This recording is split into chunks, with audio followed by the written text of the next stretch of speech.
Uh, Thank you, Chairman Peters, Ranking Member Portman. This hearing, of course, so timely, so important. And Mr. Blount, thank you so much for spending your time with us today to bring some clarity to these extremely important issues to our nation.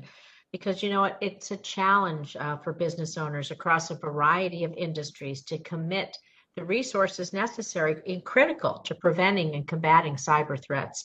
It requires a team of dedicated staff with cyber expertise and the technologies needed actually to defend against an attack. So, Mr. Blount, it would be helpful to understand the resources you have a Colonial pipeline devoted to cybersecurity's technology personnel and trainings. And so, can you tell us just a bit about your cyber guidelines and best practices your company follows? Do you collaborate with federal agencies like NIST, DOE, and CISA? If you don't, why not? And can just talk to your plans to either current collaboration or collaboration going forward if you plan to do that. Thank you, Senator, for that very important question. We're a highly collaborative organization. We're a highly transparent organization. We spend a lot of time in Washington, at least up until COVID, and now we spend a lot of time on the phone and in Zoom calls with all our regulators, as well as other entities like CISA, like the DOE, and other people that we feel accountable to for what we do for the nation. So again, very communicative, very present in Washington with all the federal agencies that we have access to, and we certainly appreciate all the collaboration that we're able to do with them. From a Colonial perspective, you know, we have over 100 people dedicated to IT. Our CIO, when she asks for funds related to anything associated with cyber, she gets it. Our board is highly supportive of anything that protects the pipeline and protects our data. So we've never had any issue from the standpoint of getting the funding that we need in order to protect the asset and to protect our information and to protect the American public.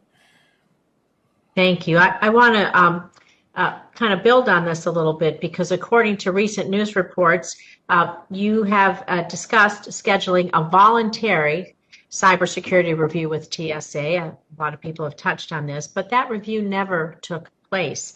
And so how often does your company conduct internal cybersecurity reviews or self-assessments? You do this on a regular schedule? And what do you do with the results? Who do you share them with, or do you share them? Senator, thank you for that question. With regard to the VADAR voluntary program that TSA has, I had also heard in the press that we had refused to participate in that, and that was quite a shock to me and it was quite a shock to our CIO. We maintain a lot of conversation with the TSA and specifically at the director of security level there. We have participated in a number of things with the TSA in the past, including physical screening of our facilities. We have actually had the head of TSA in our office meeting with me and my management team. Do you do your own internal reviews? Do you share them with others? How do you do those on a regular basis? I guess that's also the point of my question as well. Senator, we do participate in periodic penetration tests. We do auditing, outside auditing of our cyber procedures and our IT department.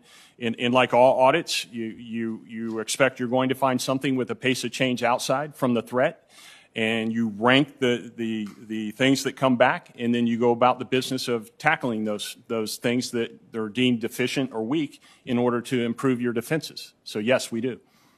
Well, you know, I want to build on that because you repeatedly said during this hearing that you weren't part of conversations in the wake of the cyber attack, including the discussion with the FBI about paying a ransom. In hindsight, if you're doing these analysis, you're ranking things, doing all this, what do you think you should have been part of those conversations? Senator, that's a very good question. This was an all-hands-on-deck day and week. My responsibility that week was to communicate to my board, make sure that my team was communicating where they needed to communicate. I directly handled all the discussions at the DOE level, including the daily briefings that we did with the DOE. I participated in briefing with the governor's offices throughout the states that were impacted.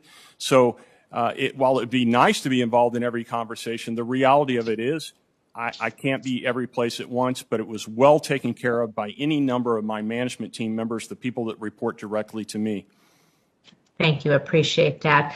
I want to talk a little bit about my Cyber Sense Act, because we know, of course, cyber attacks, that's what's happened to you. So last Congress, I introduced the Cyber Sense Act as bipartisan legislation that would create a voluntary cyber sense program at the Department of Energy that's going to test the cybersecurity of products and technologies intended for use in our bulk power system. This bill also directs the Energy Secretary to consider incentives to encourage the use of analysis and testing results when designing products and technologies, although I think the incentive would actually be not to be hacked.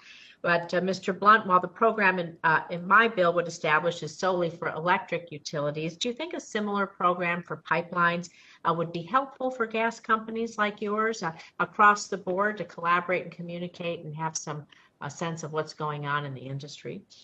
Senator, thank you for that question. I think that's a great program for the electric utilities, and I think anything that would help our side of the business be more secure and less susceptible to any threats is a great idea. Thank you. And I think the last question, I have about a minute left. I just want to ask a quick question about why Colonial Pipeline didn't notify CISA immediately following the ransomware attack. Mr. Wales told this committee there's a benefit when CISA is brought in quickly because of the information we glean. We work to share it in a broader fashion to protect other critical infrastructure. So what's your response to Mr. Wales' statement and you not sharing your ransomware attack? I'm glad you asked that question, Senator. One of the first phone calls we made that morning within hours of noticing the compromise was to the FBI office. And during that conversation with the FBI said, we will call you back later. We want to bring in our Center of Excellence from California into the conversation, and we will call CISA and bring them into the conversation. So at that point, based upon the number of phone calls that we had to make that day to any number of governmental entities, we knew that CISA would be notified and brought into the conversation. We had a conversation with CISA the first day as a result of that connection with the FBI. If the FBI had not called them, we would have. We called every other governmental agency we were required to, and then some that day. So again, I don't know why he made that statement, but I can tell you we would have called him. There's no reason not to. We were extremely transparent, and we wanted all the help that we could get that morning. Thank you very much for your testimony today. My time's expired, Mr. Chairman. Thank you, Senator Rosen. Senator Hawley, you are recognized for your questions. Thank you, Mr. Chairman. Thank you, Mr. Blount, for being here. I think you mentioned this in your written testimony, but I'd just like to start here. What percentage approximately of all fuel on the East Coast of the United States